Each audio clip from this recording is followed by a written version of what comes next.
আসসালামু আলাইকুম, শুভ সকাল। আমি আছি বর্তমানে আমিনবাজারই পরে, এটা বলে ভাঙা ব্রিজ। তো এই ব্রিজটা অনেক বাড়ি ভেঙে গেছে। তো বিগত সরকার এটা প্ল্যান করে নতুন করে ব্রিজটা কাজ চলতেছে। খুব শীঘ্রই 2025 সালে খুব শীঘ্রই আমরা এই ব্রিজের ওঠানামা করতে পারবো। এই ব্রিজটা মগরাকান্দা, ভাকুরতা, কেরানীগঞ্জ, বটতলী, বটতলা সব জায়গার সঙ্গস্থলেই ব্রিজ। এটা ঢাকা আরিচা হাইওয়ে। তো এটা আসলে আমাদের জন্য সবচেয়ে একটা বড় পাওয়া। আর বড় কথা হলো যে এখানে যে এই যে সার্ভিস লেন, যেটা অস্থায়ী রাস্তা, এই রাস্তা হয়ে এই দেখতে পারতেছেন, রাস্তা হয়ে আমাদেরকে এই মেইন রাস্তা আসতে হয়। এসে যদি আমরা ঢাকার দিকে যাই তাহলে আমাকে রাস্তার উপরে যে বাস উঠতে হয়।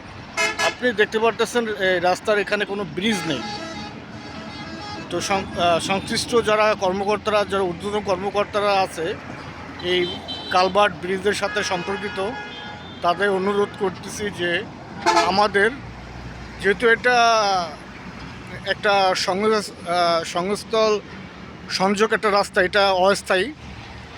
তো আমি মনে করি এই ব্রিজটা যদি কাজ শেষ হয়ে যায়, এই যদি ব্রিজটার মাথাটা হবে এখানে পূর্ব সাইড বা পশ্চিম সাইড, এই আমি যেখানে দাঁড়িয়ে আছি পশ্চিম সাইডে যদি একটা ওভার ব্রিজ দেওয়া হয় তাহলে আমাদের এই মোগরাকান্দা, ভাকুরতার যারা বা কেরানীগঞ্জের যারা এরিয়া, যারা আসলে ঢাকার দিকে চলাফেরা করে, তাদের জন্য সবচেয়ে বেশি ভালো হবে। এবং অনেক সময় দুর্ঘটনা ঘটে এই রাস্তাটা। তো আমি আপনাদেরকে অনুরোধ করব, যারা ঊর্ধ্বতন কর্মকর্তারা আছে তারা যেন এই রাস্তার পূর্ব সাইড নাহলে পশ্চিম সাইড যে কোনো একটা ব্রিজ এবং একটা বাস স্টপেজ দেওয়ার অনুরোধ করতেছি। আর আপনি দেখতে পারতেছেন এখন এই রাস্তাটার এই জায়গাটার হাইটটা দেখেন।